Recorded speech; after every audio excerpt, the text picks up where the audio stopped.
কুণ্ডলিনী শক্তি যখন জাগে তখন সাধকের মন, প্রাণ এবং শরীরের কি কি পরিবর্তন ঘটে, আজকে এই নিয়ে আলোচনা করব। যখন মানুষের বা সাধকের কুণ্ডলিনী শক্তি জাগে, তার দেহ মনে এক অভূতপূর্ব পরিবর্তন ঘটে। সে যেন অন্তর্মুখী হতে চায়, তার মন সবসময় অন্তর্মুখী, ভিতরের দিকে থাকতে তার মন চায়। সে নিজের মধ্যে নিজে যেন বোধ হয়ে যায়, নিজের মধ্যে নিজে যেন ঢুকে থাকে। কুণ্ডলিনী শক্তি তার প্রভাব যখন দেখাবে তখন সাধকের মধ্যে অনেক রকম প্রভাব পড়বে, মনের মধ্যে অনেক রকম চিন্তা ভাবনার পরিবর্তন হবে। কোনো কোনো সাধক শুধুই অন্তর্মুখী হয়ে থাকতে চায়। কোনো কোনো সাধক তার কাম, ক্রোধ, লোভ, মোহ, আশ্চর্য এগুলো এত বৃদ্ধি পায় যে সে সামলাতে পারে না। সে একটা দিশেহারা সাধক হয়ে যায়। সেই সময় গুরু তার সহযোগিতা করে। এই জন্য গুরু সবসময় দরকার। গুরু সেই সঠিকভাবে সেই সময় তাকে সহায়তা করে। আর মন প্রাণ যেন একমুখী হয়ে যায় যখন কুণ্ডলিনী শক্তি তার প্রভাব মানব দেহে ফেলে। সূক্ষ্ম শরীর আছে আমাদের সূক্ষ্ম শরীরেও কুণ্ডলিনী শক্তি প্রভাব পড়ে। সেই সূক্ষ্ম শরীরেও কিন্তু অটোমেটিক প্রভাব পড়ে এবং আমাদের স্থূল শরীরে অনেক বেশি প্রভাব পড়ে। আমাদের মন প্রাণ একজন শান্ত শিষ্ট এক সৌম্য ভাব প্রকাশ পায়। আমাদের চেহারায় এক অনন্য সৌম্য ভাব প্রকাশ পায়। আমাদের মনে এক শান্তি প্রশান্তির ভাব যেন প্রকাশ পায়। আমরা এক শান্তির দেশে যেন বিরাজ করি।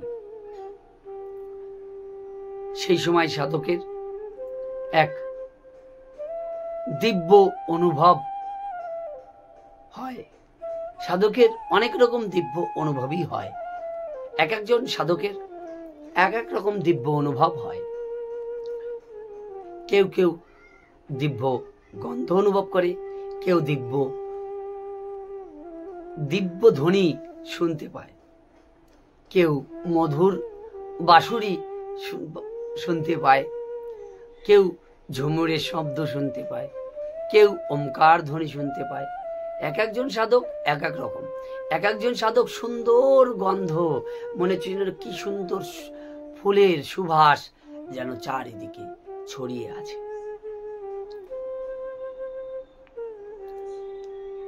এক একজন সাধকের মন এক এক রকম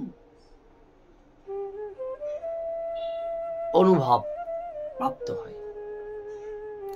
তো যে যেরকম সাধনা করবে তার গুরুর চরণে থেকে সে সেরকম অনুভব পাবে। কেউ কেউ এই দেহের মধ্যে অনেক সূক্ষ্ম সূক্ষ্ম অনুভব, দেহের মধ্যে একটা বিদ্যুৎ ক্ষেত্র যেন ঊর্ধ্ব দিকে উঠছে, এই অনুভবটা দৃঢ়ভাবে পাবে।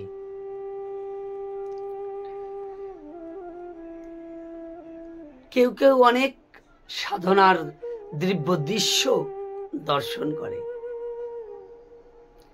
অনেকের মনে অনেক প্রশ্ন সংশয়, সেই সময় সাধকের মনে প্রশ্ন সংশয় সৃষ্টি হয়। সেই সময় যদি যে কিনা সেই সঠিক গুরু সেই সময় যদি না থাকে, তোমার সেই প্রশ্নের উত্তর কখনোই সে যে জানে না, সে কখনো সেই প্রশ্নের উত্তর দিতে পারবে না। তোমার অনেক সংশয় তৈরি হয়, কেন হচ্ছে, কি কারণে, কি বৃত্তান্ত। সেই প্রশ্নের উত্তর যে জানে না যে গুরু তোমাকে দিতে পারবে না। একমাত্র একজন সৎ গুরু, নিঃস্বার্থ গুরু এবং আধ্যাত্মিক অনুভব সম্পন্ন গুরুই তোমাকে সেই অনুভবগুলো একমাত্র দিতে পারে। তাই সাধন ভজন একজন সৎগুরুর শরণাপন্ন হয়েই করা উচিত। ভালো থেকো, সুস্থ থেকো।